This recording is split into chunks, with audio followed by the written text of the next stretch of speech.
నమస్తే, నేను మీ వెంకటరాంబాబు ఫ్రమ్ రుద్రప్రయాగ్. నిన్న బద్రీనాథ్ తర్వాత మానా విలేజ్ ఇవన్నీ దర్శించుకొని నైట్ ఇక్కడ హాల్ చేసామండి రుద్రప్రయాగ్లో. ఈరోజు ఇక్కడి నుంచి బయలుదేరి రిషికేశ్ వెళ్తున్నాం. రుద్రప్రయాగ్ నుంచి రిషికేశ్ 150 కిలోమీటర్స్ సుమారు ఉంది. అక్కడ చేరుకుని ఇవాళ రిషికేశ్ లక్ష్మణ్ ఝూలా అవన్నీ ఉన్నాయి కదా, అవి కంప్లీట్ చేసుకుందాం అండి. ఆ వాటిని దర్శనం చేసుకుని ఇంకా అక్కడి నుంచి నెమ్మదిగా ఢిల్లీ చేరుకుని స్వస్థలానికి బయలుదేరుతాం. And what for waiting. చలో, ఈ రూమ్ చూడండి, రాత్రి తీసుకున్నాం, 1200కి ఇచ్చారు. చాలా బాగానే ఉంది, ఇది కూడా చాలా బాగానే ఉంది. ఇద్దరు పడుకోవచ్చు. అంటే మీకు ఇక్కడ లాడ్జెస్ పట్ల అవగాహన రావాలి, ఎంత కాస్ట్ ఉంటాయో చూపెడుతున్నాను. వాష్రూమ్స్ మాత్రం ఇక్కడ ఎక్కడ చూసినా చాలా నీట్గా ఉంటాయండి. నేను అది గమనించింది. ఇక్కడ వాష్రూమ్స్ అన్నీ కూడా చాలా నీట్గా ఉంటాయి. ఇది బయట వాతావరణం కూడా, అదిగో మా వాళ్ళు వచ్చేసారు. బయట వాతావరణం కూడా చాలా నీట్గా ఉంది. ఇప్పుడు మనం రుద్రప్రయాగ్ వచ్చామండి. ఆల్మోస్ట్ అక్కడ ఉన్నటువంటి క్షేత్రాలు ఎవరైనా దర్శించుకుని సంగమం చూద్దాం పదండి. రుద్రప్రయాగ్ సంగమం చూపిద్దామండి. ఇక్కడి నుంచి వెళ్ళాలంటే శ్రీ రుద్రనాథ్జీకా ప్రాచీన మందిర్, లోపల మందిరం కూడా ఉందంట. మందిరం చూపిస్తాను. తర్వాత సంగమం కూడా మీకు షూట్ చేసి చూపిస్తాను. ఈ పట్టణం మందాకిని, అలకనంద నదుల సంగమంలో ఉందండి. అలాగే కింద ప్రాచీన మహాదేవ్ ఆలయం కూడా ఉంది. ఆ రెండు దర్శించుకుందాం, ఈ సంగమం కూడా చూద్దాం పదండి. ఒక పక్క అలకనంద నది, మనం ఇటుపక్క చూస్తే కనుక మందాకిని నది, రెండింటి నదుల సంగమం ఉండేది. ఇక్కడి నుంచి అలా ముందుకెళ్ళి దేవప్రయాగ దగ్గర రూపం మార్చుకుంటుంది అన్నమాట. ఇవ్వండి, సంగమ స్థానంలో ఉన్నటువంటి మహాదేవుని ఆలయం ఇది. చూద్దాం, లోపల దర్శనం చేసుకుందాం.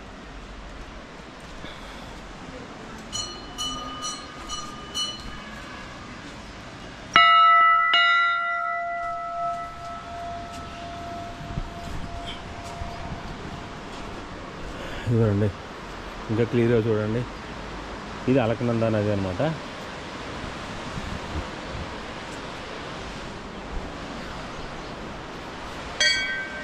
అలకనంద నది క్లియర్ డిఫరెన్షియేషన్ చూసారు. వాటర్ ఇక్కడ కొండల మీద వస్తుంది, ఇది కొంచెం మట్టితో కలిసి ఉంది. ఇటు పక్క క్లియర్గా ఉందన్నమాట.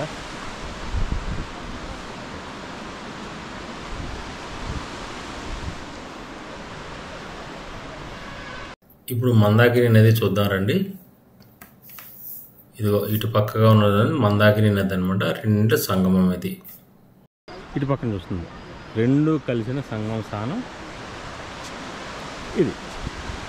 సో హరహర మహాదేవ్. కింద అందరూ స్నానాలు చేస్తున్న స్నాన ఘట్టం ఉంది. అక్కడ వెళ్ళి స్నానాలు చేసి వాళ్ళు చేయొచ్చు. కొంతమంది పిండ ప్రదానాలు చేస్తున్నారు, కనిపిస్తుంది కదా. ఇక్కడ ఈ విధంగా ఆలయ నిర్మాణం జరిగిందండి. పదండి, అది కూడా ఆలయం దర్శనం చేసుకుందాం. కానీ నేను మూలవిరాట్ మాత్రం చూపించను, ఎందుకంటే మనం చూపించకూడదు, మనం మాత్రమే దర్శనం చేసుకోవాలి. హరహర మహాదేవ్. ఇది బయట నుంచి చూపిస్తాను. ఇది ఆలయం, మహాదేవుడు ఆలయం అన్నమాట. మీకు వీడియోలు ఎలా కనిపిస్తుందో తెలియదు కానండి, పరమశివుడి విగ్రహం మాత్రం ఇక్కడ చాలా అద్భుతంగా చెక్కారు. చూస్తుంటే సాక్షాత్తు పరమశివుడిని పట్టుకుని ఉండిపోవాలనిపించినంతగా చాలా ఆకర్షణగా ఉంది. సో ఇది రుద్రప్రయాగ్లో అలకనంద భాగీరథి సంగమ స్థానం. ఇది అయిన తర్వాత నెక్స్ట్ పైకి వెళ్ళి మహాదేవుని దర్శనం చేసుకుని మన నెక్స్ట్ కోటేశ్వర మహాదేవ్ ఆలయానికి వెళ్దాం. ఇది రుద్రప్రయాగ్లో మన నదికి ఎగువ ఉన్నటువంటి శివాలయం అండి. కేవలం ఇది శివాలయం, కింద ఉన్న మాతాలయం. తపోభూమి శ్రీ రుద్రనాథ్ మందిర్ అంటే ఇక్కడ ఆయన మన శివుడు తపస్సు చేసుకున్న స్థలం అని అర్థం. ఇప్పుడు రుద్రప్రయాగ చేతనాన్ని చూపించారండి, మనం దర్శనం చేసుకున్నాం. ఇప్పుడు స్వామి మేము కలిపి ఇప్పుడు నెక్స్ట్ కోటేశ్వర మహాదేవ్ ఆలయం ఉంది. అది వే టు రిషికేశ్ అనమాట. మనం రుద్రప్రయాగ నుంచి రిషికేశ్ వెళ్తుంటే మనకి రుద్రప్రయాగ తర్వాత రెండో టెంపుల్ అనమాట అండి, కోటేశ్వర మహాదేవ్ టెంపుల్. అక్కడ వచ్చాము, అది కూడా చూపిస్తాను మీకు. అది కోటేశ్వర మహాదేవ్ టెంపుల్. ఈ క్షేత్ర విశేషం ఏంటో కనుక్కొని చెప్తాను మీకు. కానీ ప్రతి టెంపుల్ కూడా చక్కటి మన నది ఒడ్డులో ప్రశాంతమైన వాతావరణం ఉంటుందన్నమాట. ఏ విధమైన డర్టీనెస్ అది లేకుండా. అంటే వాతావరణం అలాంటిది. ఇక్కడ హిమాలయాలు కాబట్టి చల్లటి వాతావరణం, పెద్ద డర్టీగా ఉండవు. So clean temples. ఎందుకంటే అక్కడ కింద వరకు నడిచెళ్ళాలి. అలాగా ఆల్మోస్ట్ ఒక 300 మీటర్స్ ఉంటుంది. కింద వరకు దిగిళ్ళి నది దగ్గరికి వెళ్ళి చూద్దాం. అక్కడ ఉంది టెంపుల్. ఇదిగోండి దగ్గరికి వచ్చాం కోటేశ్వర మహాదేవ ఆలయానికి. ఎగ్జాక్ట్లీ మన నది ఒడ్డున ఉంది. ఆ నది ఏంటన్నది మీకు చిన్న పిచ్చి పెడతాను రండి. మీరు ఇంతకుముందే చెప్పాను కదా, రుద్రప్రయాగ దగ్గర 2 నదులు. ప్రయాగ అంటే సంగమం, రుద్రప్రయాగ అంటే అక్కడ 2 నదులు కలుస్తున్నాయి కాబట్టి సంగమం అని పేరు వచ్చింది. ఆలయం పూజలు జరుగుతున్నట్టున్నాయి అప్పుడే. ఫస్ట్ కింద నది దగ్గరికి వెళ్ళి కాళ్ళు చేతులు కడుక్కొద్దామండి.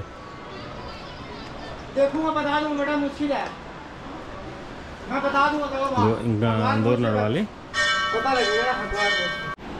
అదిగోండి నది స్నానం దగ్గరికి వచ్చాం. కనపడుతుంది కదా నది. ఇదే పిచ్చి మీకు ఇంతకుముందు సంగమం దగ్గర చూపెట్టాను కదా 2 నదులు. ఆ కలర్ని బట్టి ఈ నది ఏ నది అనే చెప్పాలి. మీకు నేను హింట్ కూడా ఇస్తాను. ఒకటి అలకనంద, 2 భాగీరథి. రెండింటిలో ఈ నది పేరు కామెంట్లు చెప్పండి. ఇక్కడ ఈ నది స్థానం చూడండి ఎంత అద్భుతంగా ఉందో. ఎత్తైన పర్వతాల మధ్యలో ఉధృతంగా ప్రవహిస్తున్నటువంటి నది. చూడడానికి ఎంత అందంగా ఉంది. ఎక్కడో మనం వేరే లోకంలో వేరే ప్రపంచంలో ఉన్నట్టు కనిపిస్తుంది నాకైతే. అక్కడ చూసారు కొంతమంది నదీ మాతకు పూజలు చేస్తున్నారు. హర హర మహాదేవ్. చూడండి ఈ నది పేరు కరెక్ట్గా చెప్పిన వాళ్ళకి పరమశివుడు ఖచ్చితంగా ఇది గిఫ్ట్ ఇస్తాడు. హర హర మహాదేవ్. ఇక్కడ చూడండి ప్రకృతి నుంచి పర్వతాల మధ్య నుంచి దారులు ఎలా పడుతున్నాయో ఇంతకంటే ఎనర్జెటిక్ వాటర్ ఎక్కడ ఉంటుంది అంటారు? ఈ 4 కుక్కలు తాగేద్దాం. హర హర మహాదేవ శంభో శంకర నమ పార్వతీపతే. హర హర మహాదేవ శంభో శంకర.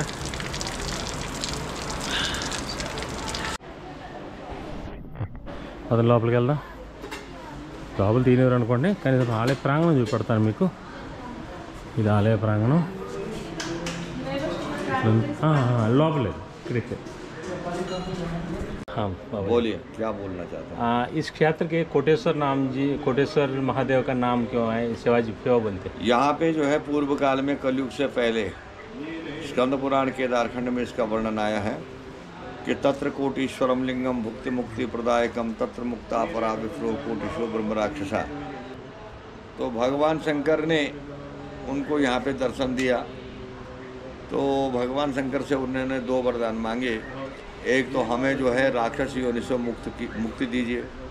नंबर 2 में आने वाले कलिकाल में हमारा नाम रहे, लोग लेते रहें, क्योंकि हम संपूर्ण वंश हमारा राक्षस योनि को प्राप्त हुआ और हमें आप यहाँ पे मुक्ति दे रहे हैं।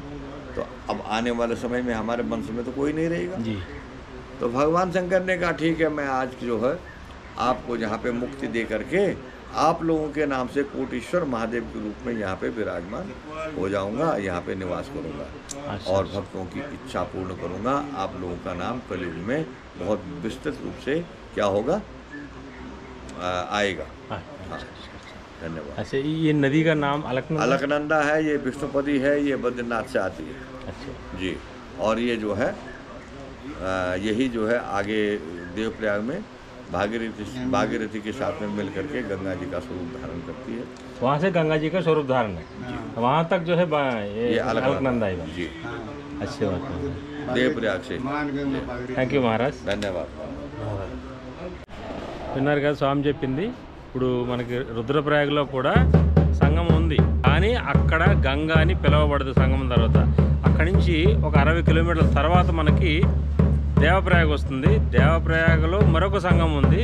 అక్కడి నుంచి మాత్రమే గంగ అనే నామం ఇవ్వబడుతుంది అనమాట. అక్కడి నుంచి గంగగా రూపధారణ చెందుతుంది. ఇప్పుడు మనం చలో దేవప్రయాగ్ ఇక్కడి నుంచి 60 కిలోమీటర్స్ అండి. అక్కడికి వెళ్ళిన తర్వాత అక్కడి నుంచి గంగమ్మ ప్రస్థానం. గంగమ్మ అక్కడి నుంచి కదా పేరు పొందింది గంగమ్మని. ఆ ప్రస్థానం గమనిద్దాం. చలో దేవప్రయాగ్.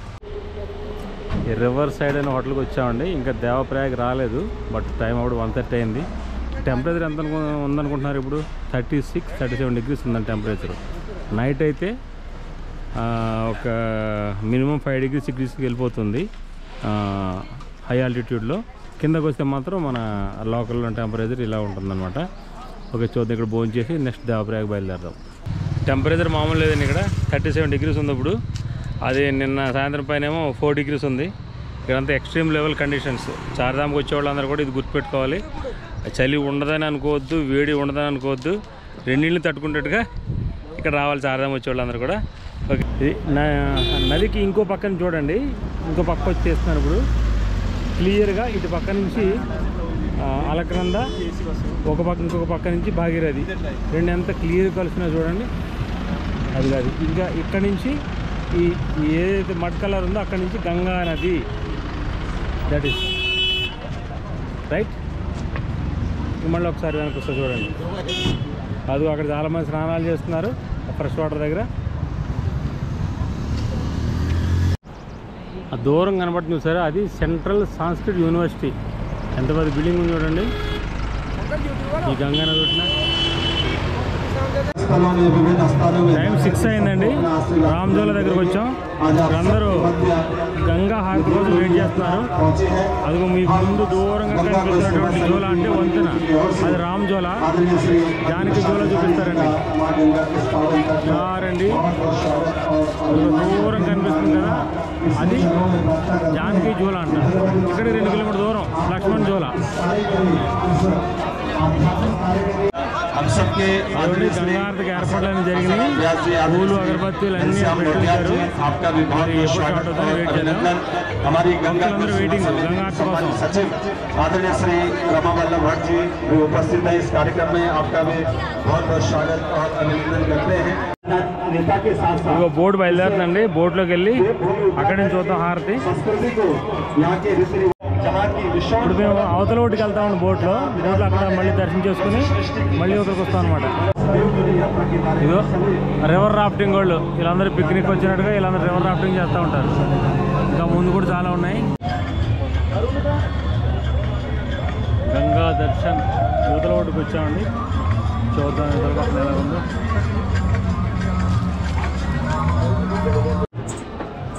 ఇప్పుడు అవతల ఒడ్డుని చూడండి, సన్సెట్ అంతా చక్కగా అందంగా ఉందో.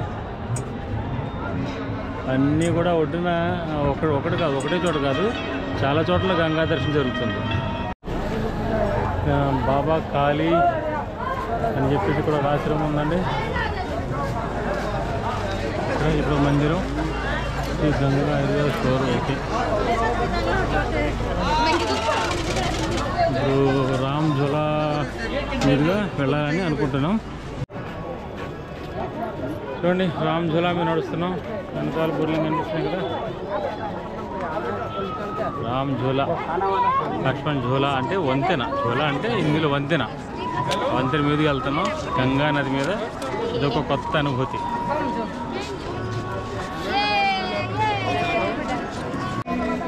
ప్రాచీన్ శ్రీ హనుమాన్ మందిర్. ఇక్కడ హనుమాన్ మందిర్ పక్కనే సీతారాం లక్ష్మణ్ మందిర్.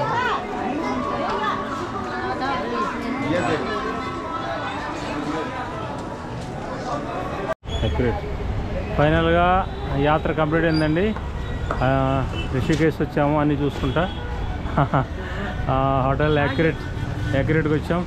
ఇక్కడ ఒక డబుల్ బెడ్ విత్ ఎక్స్ట్రా 2 బెడ్లు వేస్తున్నారు. అది 3500. ఇప్పుడు చూసుకుని రేపు ఇంక బయలుదేరుతాం. ఓకే.